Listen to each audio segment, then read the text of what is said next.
Ahmed Kateb dans sa chronique Regard sur le Sahel. En Somalie, le chaos né de la faillite de l'État central en 1991 ne finit pas de fragiliser ce qui peut encore être considéré comme un semblant d'État. À la fin de la première semaine d'octobre, 5 pays partenaires de la Somalie ont rappelé l'urgence de mettre en place les conditions pour une nouvelle mission de l'Union africaine dans ce pays. La quinte pour la Somalie, composée des États-Unis, du Royaume-Uni, des Émirats arabes unis, de la Turquie et du Qatar, s'est prononcée pour cette option. Fin décembre, la mission de maintien de la paix de l'UA, ATMIS, aura terminé son retrait. Elle sera remplacée par la mission d'appui et de stabilisation de l'Union africaine en Somalie, OSOM. Dans un communiqué, les 5 pays demandent l'implication des partenaires, des objectifs clairs et une stratégie de sortie de crise. Fin de citation.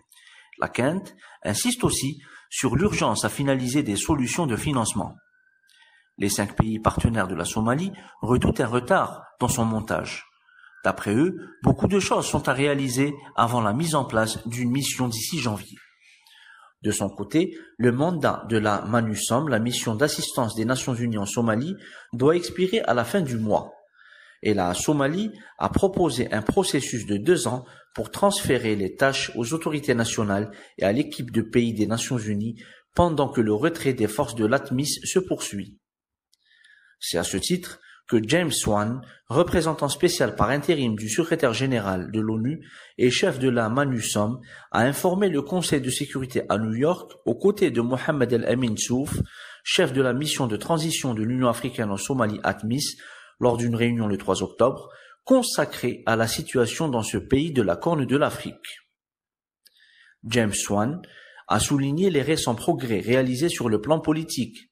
En mars dernier, le Parlement somalien a amendé les 4 premiers chapitres de la Constitution provisoire et la Commission de révision constitutionnelle travaille actuellement sur les 5 chapitres suivants. Des consultations ont commencé avec les États membres de la Fédération, de la société civile et d'autres parties prenantes clés sur les amendements proposés couverts par ces chapitres. Cela comprend le partage du pouvoir et des ressources entre le gouvernement central et les États membres de la Fédération.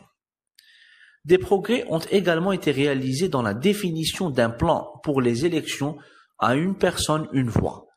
Le cabinet fédéral a approuvé 3 projets de loi liés à ce processus, portant notamment sur la création d'une commission indépendante de délimitation des circonscriptions. La transition du système électoral indirect précédent au nouveau système de suffrage universel prévu nécessitera des consultations larges et inclusives et une volonté de toutes les parties prenantes de s'engager dans un dialogue afin de construire un consensus politique, a déclaré le chef de la MANUSOM. L'envoyé de l'ONU a également exprimé son inquiétude face aux tensions régionales persistantes résultant du protocole d'accord annoncé en janvier entre l'Éthiopie et le Somaliland, la région séparatiste du Nord. Il a exhorté l'Éthiopie et la Somalie à œuvrer à une solution diplomatique pour résoudre le problème. Sa voix sera-t-elle entendue? Telle est la question. À bientôt pour une nouvelle chronique.